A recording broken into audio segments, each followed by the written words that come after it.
Hello भैया बहन, आज आपका टॉपिक है संधारित्रों का संयोजन। कल मैंने आपको बताया था कि संधारित्र का निरूपण कैसे होता है। उसमें मैंने आपको बताया था कि दो पैरेलल समांतर लाइन होती है। अगर आप सिंपली ऐसे निरूपित करते हो तो भी कोई दिक्कत नहीं है। अगर आप इसमें यहाँ पे प्लस और यहाँ माइनस लगा देते हैं तो भी कोई दिक्कत नहीं होती है। तो संधारित्रों का संयोजन देखिए हम दो प्रकार से करते हैं। पहला हम करेंगे श्रेणी क्रम संयोजन, सीरीज संयोजन। श्रेणी क्रम संयोजन नाम से पता चल रहा है श्रेणी बनेगी इसमें कोई, सीरीज कॉम्बिनेशन।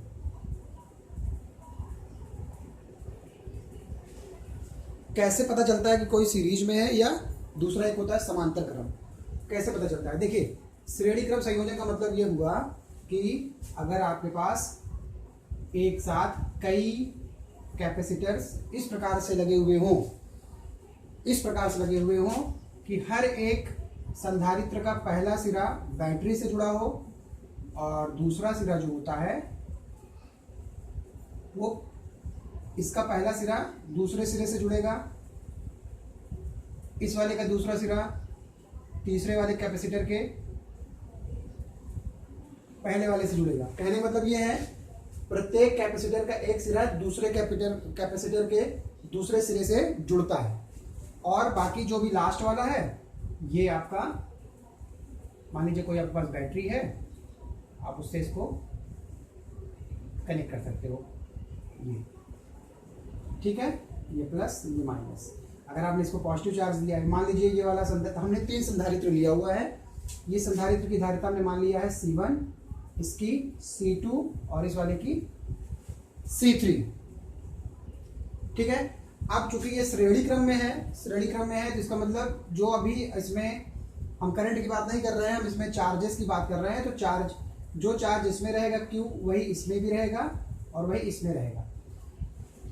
अगर आप यहाँ पे प्लस माइनस बनाते हैं तो भी कोई हर्जा नहीं है, लेकिन इसमें आप ध्यान रखिए कि आप केवल Q लिख दीजिए। और हम मान लेते हैं कि इस संधारित्र का जो विभव है वो V1 है, इस वाले का V2 है और इस वाले का V3 है। श्रेणी क्रम में है इसलिए आवेशों में कोई प्रभाव नहीं पड़ेगा, कोई परिवर्तन नहीं होगा। तो अब देखिए, हमें फार्मूला पता है संधारित्र, विभव और आवेश के बीच में संबंध क्या होता है। देखिए, ये हमको मालूम है V = होता है Q/C। हम मान ले रहे हैं कि जो Q है वो पूरे संयोजन की जो आवेश है उसकी मात्रा है, V जो है पूरे संयोजन का विभव है और C जो है वो तुल्य धारिता है। तुल्य धारिता का मतलब कि जितने भी संधारित्र आपने कनेक्ट किए हुए हैं उन सब का जो तुल्य धारिता, C = तुल्य धारिता। तो देखिए, इस वाले में देखिए, पहले संधारित्र के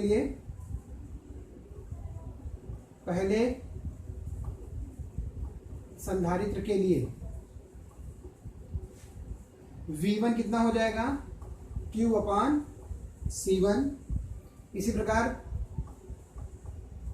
दूसरे के लिए V2 = हो जाएगा Q/C2। तीसरे के लिए हो जाएगा V3 = Q/C3। मतलब प्रत्येक संधारित्र के जो विभव होंगे उनकी वैल्यू ये होगी।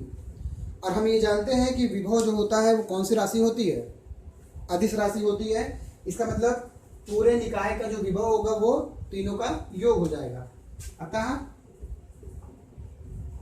तुल्य विभव V = हो जाएगा V1, V2, V3। अब वैल्यू आप रख दीजिए। समीकरण 1 से V की वैल्यू रख सकते हैं आप Q/C। इसका हो जाएगा Q/C1 plus Q/C2 plus Q/C3। अब यहां से क्या होगा? कॉमन क्या है? Q कॉमन है। तो अगर Q कॉमन है तो आप ये लिख सकते हो कि पूरे निकाय की जो तुल्य धारिता, मतलब एक साथ अगर कई धारिताएं आपस में श्रेणी क्रम में जुड़ी हुई हैं तो उनकी तुल्य धारिता कितनी हो जाएगी? 1/C = 1/C1 plus 1/C2 plus 1/C3। ये हो गया आपका सूत्र। ये सूत्र बताता है कि यहां पे 3 संधारित्र आपस में श्रेणी क्रम में संयोजित है। प्रश्न भी आता है कभी कभी, ओरल जनरल क्वेश्चन दे देता है कि 3 संधारित्र जिनकी धारिताएं क्रमशः इतनी इतनी हैं, आपस में श्रेणी क्रम में जुड़ी हुई हैं, तो उनका तुल्य धारिता कितना होगा। तो आप फार्मूले से कर सकते हो। मैं न्यूमेरिकल जब आएगा है तो मैं आपको न्यूमेरिकल एक्सप्लेन करूंगा। तो ये हो गया आपका श्रेणी क्रम संयोजन। इसी प्रकार से आता है दूसरा समांतर संयोजन। समांतर संयोजन में क्या होगा, देखिए मैं बताता हूं आपको। सेकंड है समांतर संयोजन।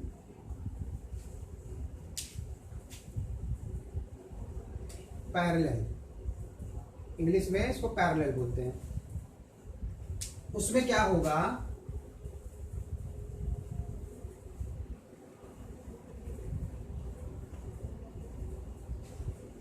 एक संधारित्र हमने ऐसे लिया, दूसरे संधारित्र को हमने ऐसे लिया, तीसरे वाले संधारित्र को हमने ऐसे लिया। इसकी धारिता मान ले रहे हैं C1, इसकी C2 और इसकी C3। अब हम ये बताएंगे कि कैसे हम पैरेलल मानते हैं, कैसे श्रेणी। श्रेणी में पता है कि हर एक संधारित्र का दूसरे के आपस में कनेक्ट होते हैं। इसमें क्या होगा, प्रत्येक संधारित्र का जो एक प्लेट है, पहली प्लेट ये, और ये दूसरी प्लेट जो है ऐसे होगी। प्रत्येक संधारित्र का एक प्लेट बैटरी के एक टर्मिनल से रहेगा और दूसरा सिरा बैटरी के दूसरे टर्मिनल से रहेगा, ये प्लस और ये माइनस। समांतर में ध्यान रखना है आपको कि तीनों संधारित्र का पहला प्लेट बैटरी के पहले प्लेट से कनेक्ट है, दूसरे में ये आपस में कनेक्टेड है।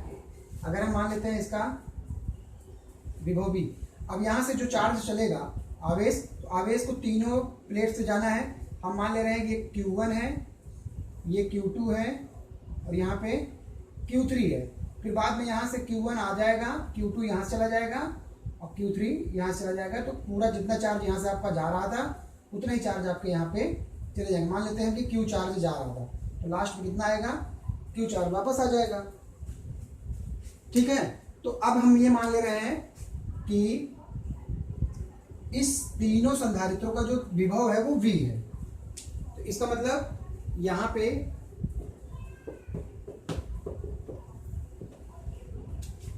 V इज इक्वल टू हम जानते हैं Q/C। तो यहां से हम Q की वैल्यू अगर निकालें तो C इंटू V हो जाएगा। अब प्रत्येक संधारित्र के लिए अलग अलग आप आवेशों की वैल्यू निकालिए। पहले संधारित्र के लिए,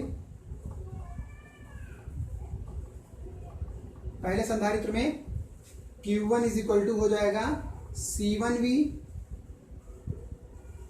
दूसरे के लिए हो जाएगा Q2 is equal to C2V, ठीक है, और Q3 हो जाएगा C3 इंटू V। आवेश संरक्षण का सिद्धांत आपको पता है कि आवेश जो है संरक्षित होता है। इसका मतलब जो Q होगा वो कितना होगा, Q1 plus Q2 plus Q3। अब वैल्यू रख दीजिए, Q की वैल्यू हो जाएगी C इंटू V, ये हो जाएगा C1V, C2V, C3V। यहाँ से V से V कट जाएगा तो आएगा C is equal to C1 plus C2 plus C3। ये हो गया आपका, जब तीन संधारित्र आपस में समांतर क्रम में संयोजित हैं तो उनकी तुल्य धारिता आपस में जुड़ जाती है। उस वाले में क्या है, व्युत्क्रम हो जाती है, व्युत्क्रम करके आपको जोड़ना पड़ेगा, और इसमें क्या है, सीधे सीधे जुड़ जाती है। तो ये हो गया आपका संधारित्रों का संयोजन।